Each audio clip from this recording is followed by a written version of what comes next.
क्या निर्णय निकाला कि जो देवताओं का अमृत है, जो देवताओं का अमृत है वह अमृत प्रदान करता है, और हरि का जो कथा अमृत है यह अव्यक्त प्रदान करता है।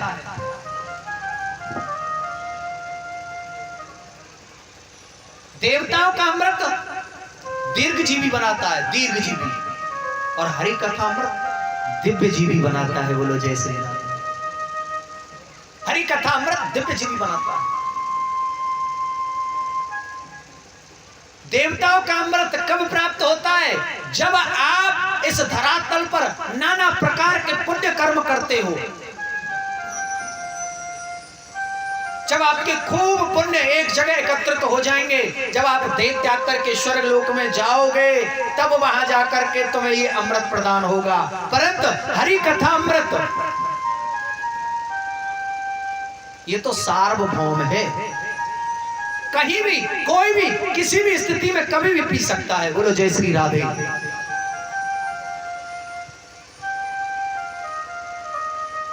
वह सुधा अमृत आपके शनै शनै सुकृतों को छीण करके, छीणे पुण्य मृत्यु लोकम विसंति। जैसे कि हम किसी सरकारी जॉब करते हैं, वहां जाकर के अपनी नौकरी करते हैं, समय चलता रहता है, वेतन चलता रहता है, नौकरी चलती रहती है, हाजिरी लगती रहती है, और जहां पर तुम्हारी उम्र हुई कि ये नौकरी लायक नहीं है, तुरंत रिटायर कर दिए जाते हो। बोलो जय श्री राधे।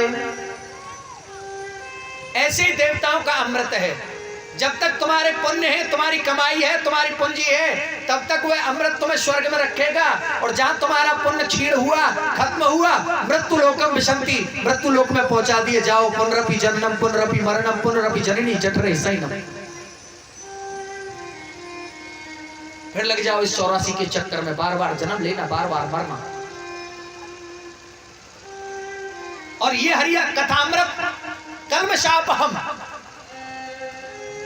इसमें तो कोई पुण्य आत्मा हो, पाप आत्मा हो, दुष्ट आत्मा हो, कैसा भी हो,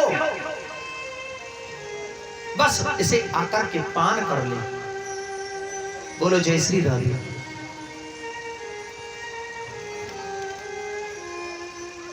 को सुधा को कथा लोके के क्वाचे को मणिर महान ब्रह्म रातो विचार एवं।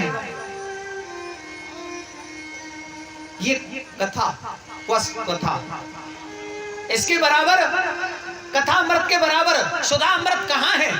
हर प्रकार से बेकार है।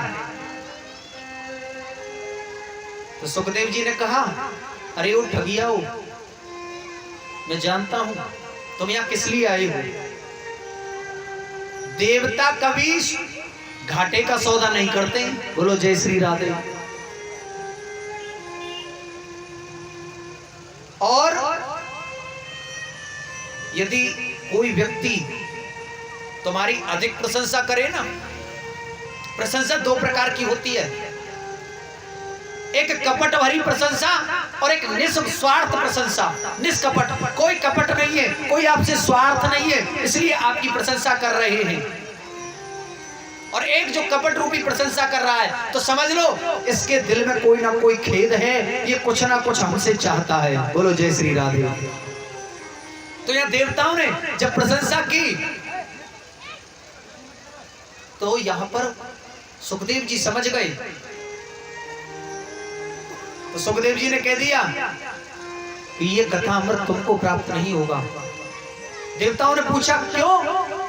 क्योंकि यदि तुम श्रोता बनकर आते तो मैं तुम्हें सुनाता, पर तुम तो श्रोता नहीं, सौदागर बनकर के आए हो।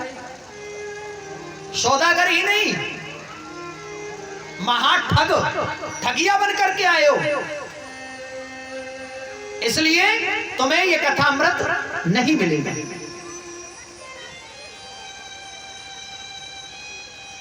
समस्त देवता गणों को भगा दिया।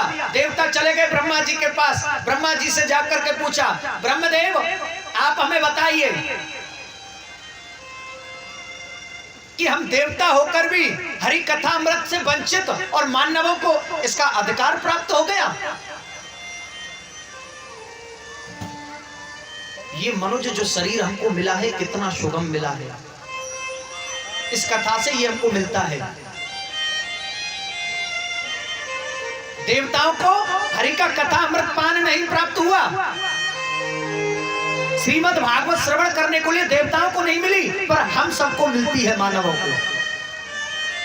ब्रह्मा जी से जब पूछा तो ब्रह्मा जी ने कहा कि एक बार इस कथा को पूर्ण होने दो। देखते ही कि राजा का कथा सुनने के बाद क्या परिणाम होता है। राज्यो मोक्षम तथा मोक्षे, हम देखें तो सही कि इसको मोक्ष मिलती है, क्या होता है। जब देखा कि राजा को मोक्ष मिली है तो तुरंत ब्रह्मा जी ने तराजू लिया। कौन सा तराजू? धर्म रूपी तराजू, ये बनिया वाला नहीं जो कभी डांडी इधर मारी कभी इधर मारी। बोलो जय श्री राधे। धर्म रूपी तराजू लिया, एक पल्ले पर अनेकों शास्त्रों को रख दिया और दूसरे पल्ले पर श्रीमद् भागवत को रखा, और जब तोल कर देखा तो क्या निकला? लघुन्यन्यानि जातानि गौरवेण इदं महत्। लघुन्यन्यानि यानी कि श्रीमद् भागवत के सामने समस्त शास्त्र लघुन्यानी छोटे लगने लगे। भाई झुकेगा वही जिस पर कुछ भार होगा।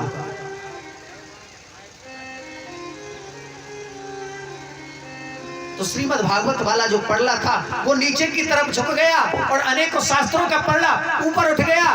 तो उसी समय संतों ने कह दिया, मैं नरे भगवत रूपम शास्त्रम भागवतम करो पठना श्रवणा सद्यो वैकुंठम फल दायकम।